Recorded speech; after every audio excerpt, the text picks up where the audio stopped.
Happy birthday to all you Libras out there. Happy birthday season. This is your birthday rune reading. Look at this energetic pass coming from Sawilo. This is that energetic rune of the sun, that nearest star to us. Everything the sun's light touches, it is blessed with that radiation, right? With that warmth, with that light, with that growth, with life, with that prosperity and abundance, natural growth. This could be your natural luck or good fortune as well. So you're coming from a pretty strong perspective of being in your good fortune and knowing what that embodies going into your birthday season here.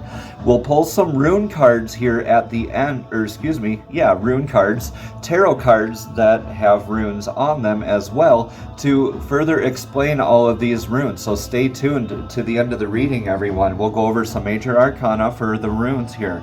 So Sawilo is a beautiful energy, that sun rune coming from that past energies. Let's get that rune for the now energies.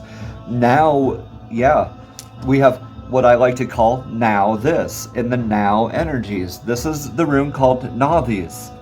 This is, we're going down that path, and now this log is blocking our path, and we have to fully address this log.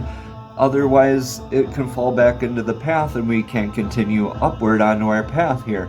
So now this is calling us to address our needs, constraints, limitations, as far as that goes. So now this is all about that necessity, constraints. Okay, what's holding you back? What's keeping you back from further embodying more of this Sawilo? All right, what's now this has come up, now that has come up. All right, what we allow is what continues. What you allow into your life energetically is exactly what's going to continue. All right, this is all about growth through your partnerships during this Libra season here. So this, in the energetic, very near energies here, is theorizas. This is that swift action. This is that thorough action. It's like the lightning strike from Mjolnir on Thor's hammer. This is indicative of Thor's hammer, or a thorn, or like a giant or giant hill. So when we're looking at Thor's hammer, how this looks like a very pointy kind of hammer, it will always hit its mark, very true, and it'll never miss. And it is very thorough in that building or destroying of what no longer serves us, or building onto further embodying Sawilo through embodying what we need to address through our needs in swift, divinely guided ways, in thorough ways. Right. So this action taken for the best outcome position today is in the Gambler's Cup. This is what I like to call the Kenny Rogers rune. This is like, you know, when to hold them, when to fold them, when to walk away, when to run, that sort of scenario.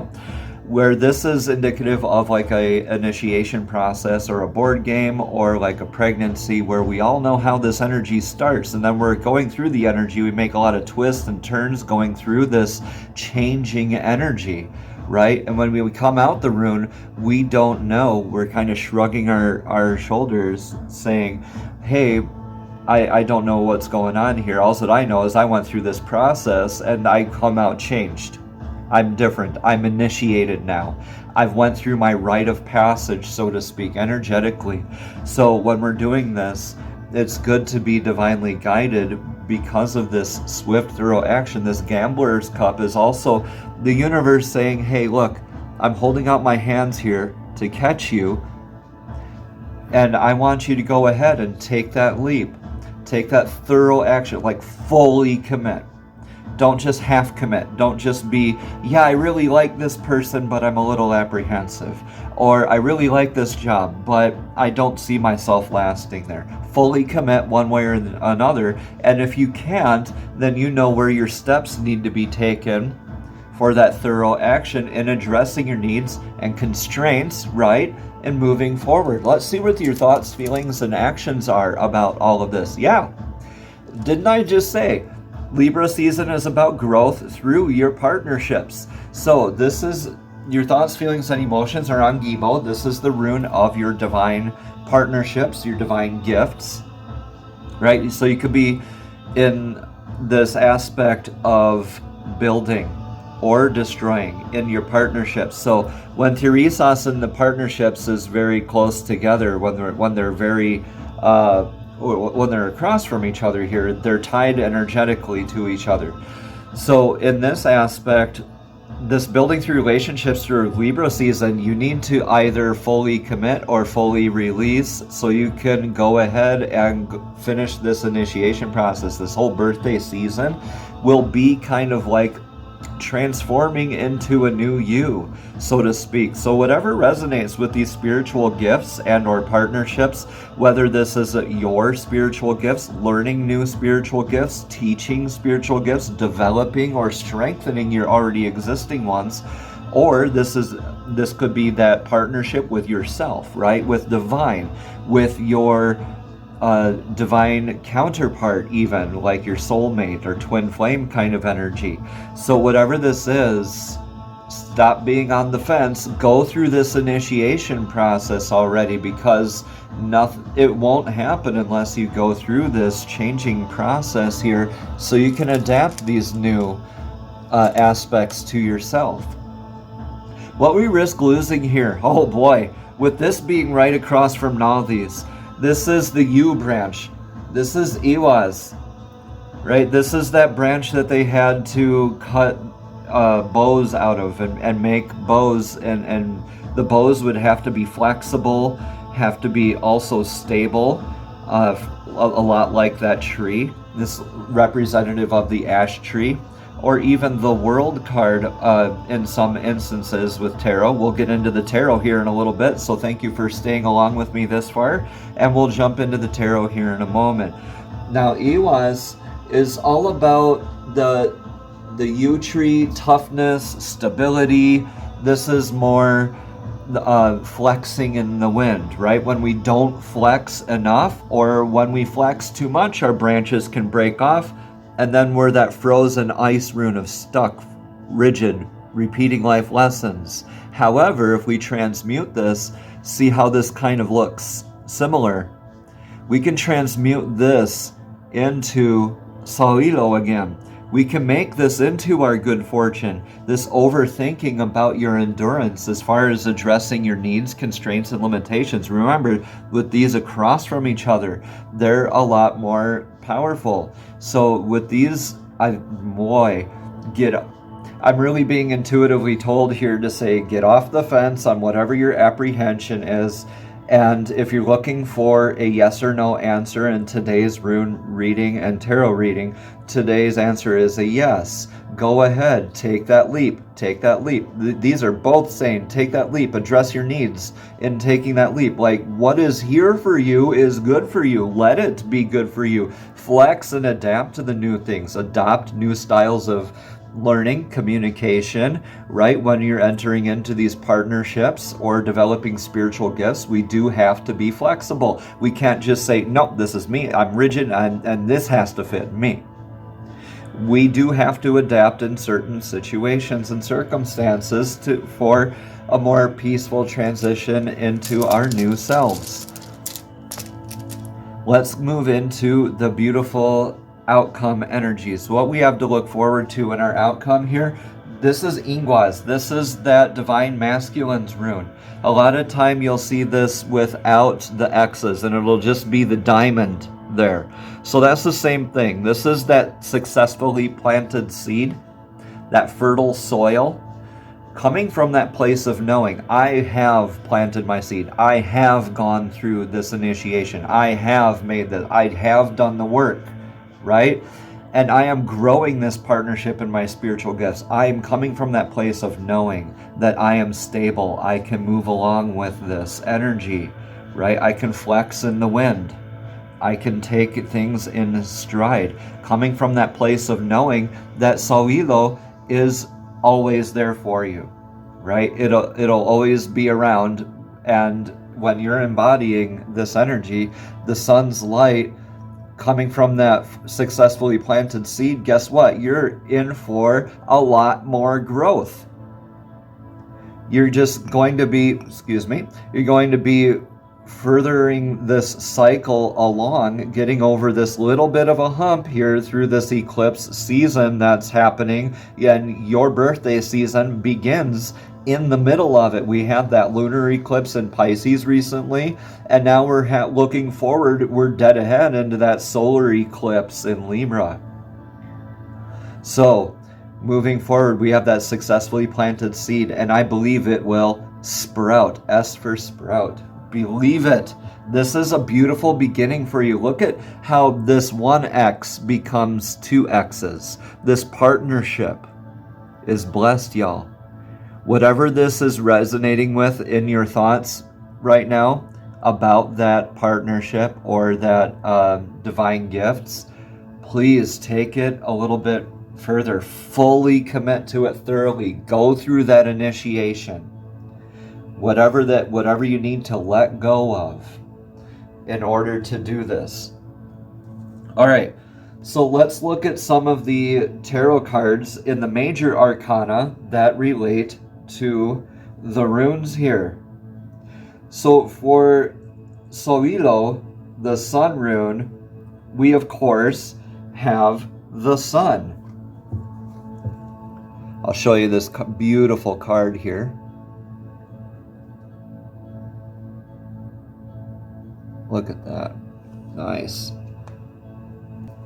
The goddess soul, portrayed as a radiant woman, stands in the center of a chariot. Her hair and hands are on fire. The tips of her white dress are also on fire. She does not need weapons, for she is made of flames. She has a wide smile. The chariot itself is made from solid gold. The wheels turn and send out sparks. The rune of Sawilo appears to the left on one wheel. A variant of the same rune is affixed to the base of the chariot in a stylized sun design. Two sleek and fast white stallions named Arvak and Alsvid pull her chariot. Fire burns in their eyes, their manes, their tails, and as they rush across the sky, Skull, the dark wolf, races close behind, his jaws open wide, ready to take a bite of the sun. In tarot, the sun is pure radiance. All the bright and feel-good emotions that go along with feeling warm appear here. You're victorious, and it is time to enjoy the fruits of your labor. There is abundance all around you, and the blessings of luck are on your side. Sol is the perfect goddess to represent the Norse pantheon on the sun card. She is the goddess of the sun, and a healer in her own right. In the tales of the sun, the sun is feminine while moon is masculine. She has been there since the creation of worlds happened. She derives the sun, as seen on the chariot, and across the sky to bring light to the lands. Her horses who race along the sky are called Alsvin, which means very fast, and Arvak, early rising. It is said that Skull constantly pursues the sun. Sometimes he gets so close that he can take a bite out of the chariot, which causes an eclipse. Wow. So that eclipse kind of energy right along with this reading, y'all. I just got goosebumps with that one. Let's look at Nalthis. Now, with Nalthis, it would be the devil card. Loki. Here is that devil card. Now, the devil, Loki, is the trickster.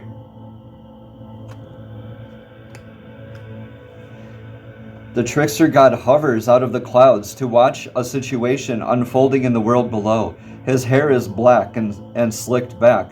His horned helm rises high into the air. His eyes are red and his lips form a smirk. He places one finger on his lips, a universal gesture of silence. Fire engulfs his other hand. The poor, unsuspecting man below is cold and is not wearing the warmest attire in this weather. Many dead bodies lay around him. The man is attempting to start a fire with a bow and a stick. He has no idea that what Loki has in store for him. The rune for Naldi's hovers in the air between the two figures. The devil has multiple meanings in tarot. In runic tarot, this card primarily means it's trickery, and joy. So there's that duality, right?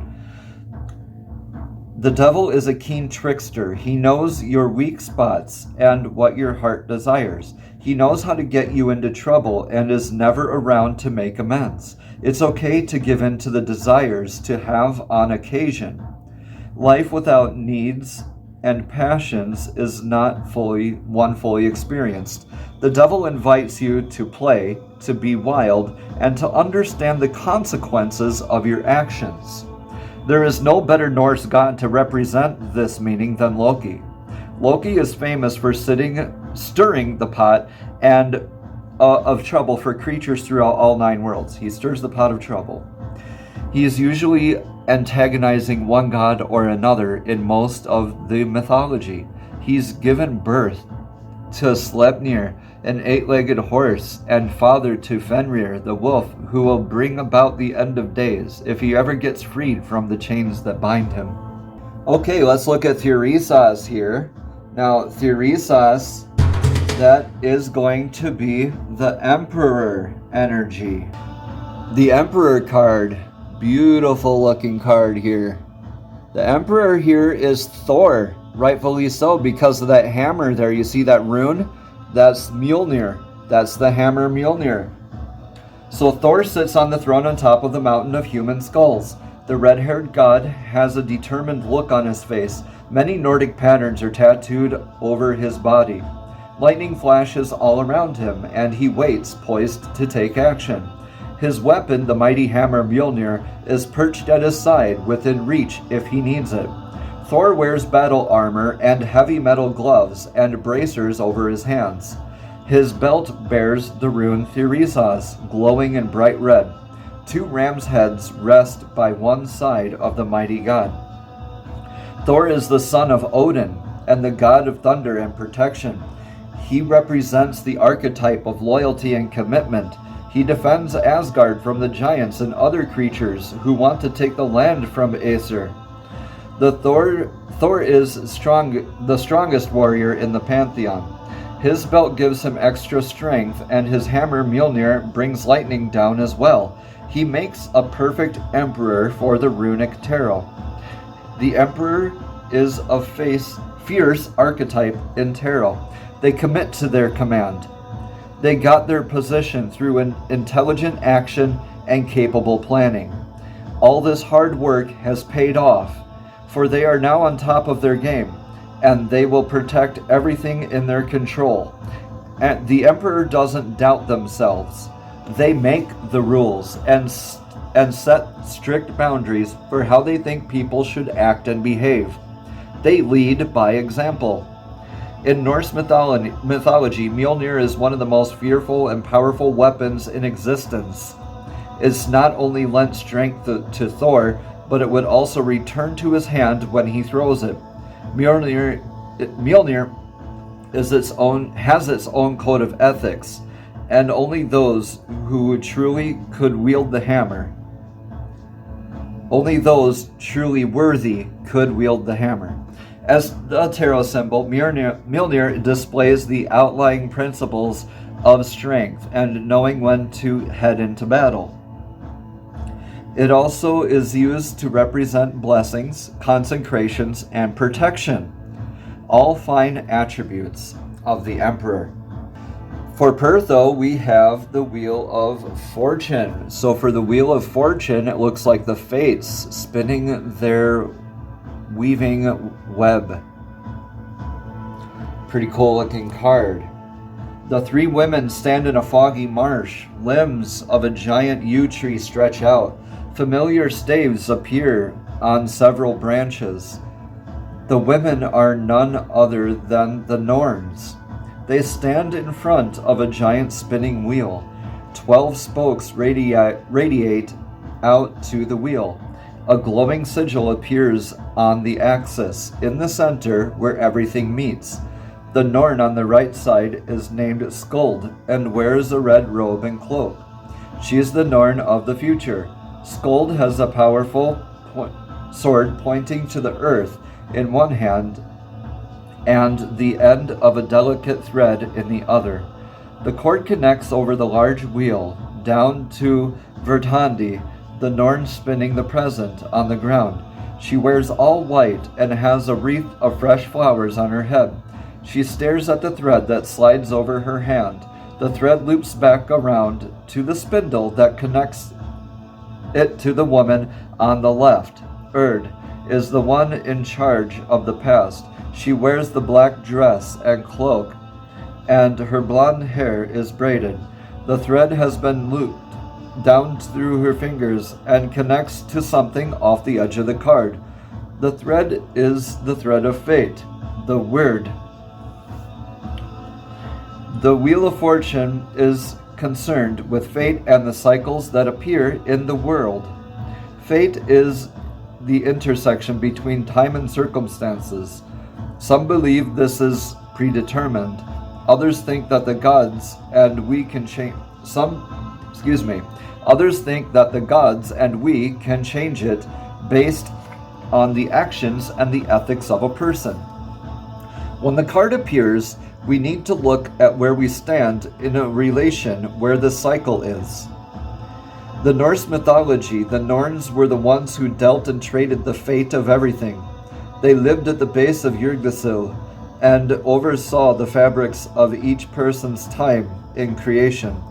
Skuld wears the red to symbolize the lifeblood measured out to each person in creation. The length of the thread is predetermined amount of life of each individual that they get. Verthandi is in the middle, and she deals with the present moments of a mortal's life. She wears white to show the precious and innocence of a life unfolding. Erd tracks the fate each person accumulates and is related to the past. A sigil also appears on the axis of the giant wheel. It's known as the Skuld's net, or the web of the word. It's named after one of the Norns, the one who understood the realm of the future and the interplay of life. This sigil looks like a woven piece of fabric. Skuld's net represents the past, present, and future events in your life. Norse called this concept word, and each person is given personal destiny. Norse believed that every choice, every interaction made in the present affect the future. They saw the world and their actions as being interconnected. As such, the weave of the sigil depicts the complex, unending connections between life and destiny for all. Okay, and for Gibo here, we have the Lovers. So for the Lovers here, it's a beautiful card, right? The partnerships, right? Ring any bells for you? You see how Iwas is right there too. This is that trusted ally, that energetic source that's proven itself to you over and over again, along with this rune of partnerships here on the Lovers card. So the Lovers, beautiful, beautiful energy there. Idun and Bragi rest in a yew grove. Bragi sits cross-legged and wears a colorful tunic and a short-sleeved jerkin. His pants are black, and he wears knee-high boots. A lute rests on a rock at one side. To his other side, there is a stack of stone tablets with runes written on them. His eyes are open, yet he appears to be in a trance. The rune up for Gibo grows brightly on his chest. Idun stands behind him. Her hair is long and blonde, and she wears a white dress tied at the waist. She holds a golden apple in one hand and points up to the sky with her other. Floating just off the hand is the rune Iwas. In tarot, the Lovers represents a choice between two people. Usually, each has an intense pull towards the other. Bragi and Idun are married in the Norse stories. He is good. He is the god of poetry. Poems and stories evoke emotional connections to those who craft and listen to them. The gods and humans love to put their ideas into the world as forms to celebrate and mark various occasions. Bragi is here to remind you of the sweet songs and poems that tug at your emotions. Idun is the goddess of eternal youth. She is the tender of the garden from where the Aesir's golden apples grow. It is by her choice and decision that the gods are granted eternal youth from eating these apples. She could let one of them age if she were feeling spiteful, at least until Ragnarok. Next up we have Ewaz, or Ewaz, however you want to pronounce it. There's a couple that sound very similar in these runes here. Okay, just make sure you're differentiating these two. This is the Hanged Man card. Alright, represented in the major arcana.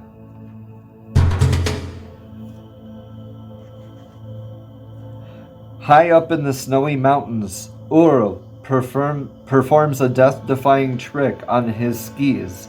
He wears war paint on his face and has an intense stare. Arrows pour out of the sling on his back. Url wears protective leathers, metal armor, and furs. The rune for Ewaz appears on the center of his breastplate. It radiates a blue haze. Url holds one axe in each hand, making his mid-air jump on the skis far more dangerous than it should be. He hangs upside down with the sun blazing just behind his head. Ornate patterns appear on his skis. They are attached to his war boots by leather straps. The Hanged Man in tarot appears upside down. Usually they're hung by one foot with a rope or a vine that connects them to a tree. While this would seem like a painful state of being, the Hanged Man does not seem to be in any pain. They understand that their sacrifice gains new knowledge and perceptions. The Hanged Man represents the aspect of sacrifice to gain understanding. In runic tarot, the Norse god representing glory in all activities shows off his talents by flipping mid-air in what we would call an extreme sporting activity. Honor and glory were important to the Vikings. Url was the son of Sif and the stepson of Thor, so he grew up and excellent at many physical activities, including archery, hunting, and skating. People would call upon them for aid and assistance when needed. Sadly, there isn't much information on Url other than a few mentions in the Eddas. For Ewaz, we have the the card Rune of Judgment. So you see how they're planting those diamonds. Remember how I referred to the diamond earlier before in the center of this rune shape. So these are successfully planting seeds there. Hues of yellow and orange distort the world. Viking longboats burn at the water's edge in the distance. Bodies lay on the ground everywhere. Shields and weapons litter the ground. The forms of the Valkyries appear all over the land. In the center of the card, a single Valkyrie stands at the foot of a fallen soldier. She wears a golden feathered helm. She is dressed in white and wears a leather bodice over her top.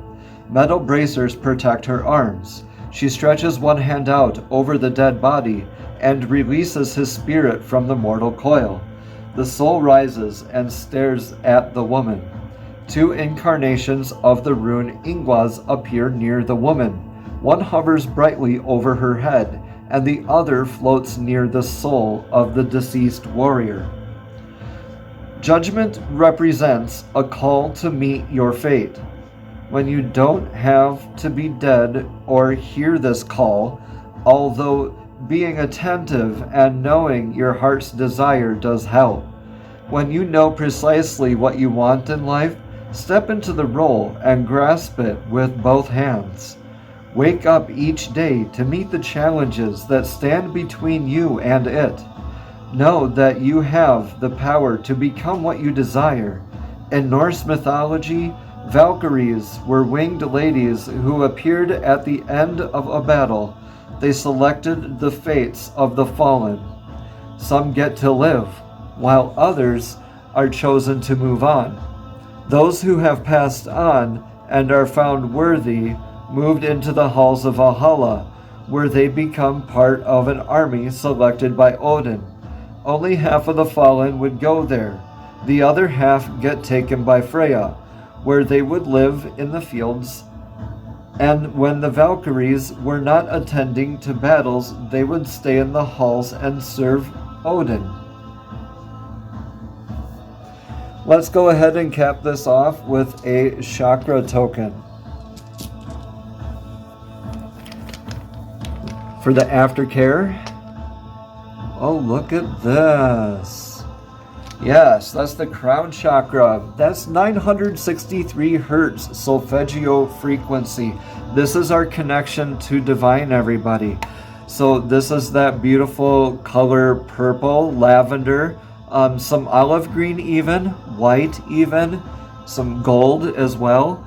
But this is typically known as like that purple chakra at the top of our head. It's where we have that connection to divine, where we receive these divine connections and downloads from in our disciplines, right? So there is no mantra when we're doing this meditation. When we're tuning into divine, this is the top of that radio antenna, right? Or that antenna of the chakra system. When we're tuning into divine, we want to be silent. But we can have 963 hertz solfeggio frequency playing in order to help facilitate the openness of the chakra. We can also do this mudra, where it's just making a diamond with your forefingers, your index fingers and your thumbs, and spreading out the others and just putting it on top of your head like antlers. So on top of your crown chakra, on the top of the crown of your head, kind of like this, and this is that extension of the antenna for your meditation. What a great rune reading, everyone. I've been Eric Paulson with Your Essential Practice. If you'd like a one-on-one rune reading with me personally, or if you'd like any of the rune jewelry or any of the runes that you see on the set, please contact me at youressentialpractice@gmail.com or youressentialpractice.com. That mantra, again, is silence. There's no mantra needed for connection with the crown chakra. It's 963 hertz solfeggio frequency for the helping with the tuning and facilitating opening that chakra, however.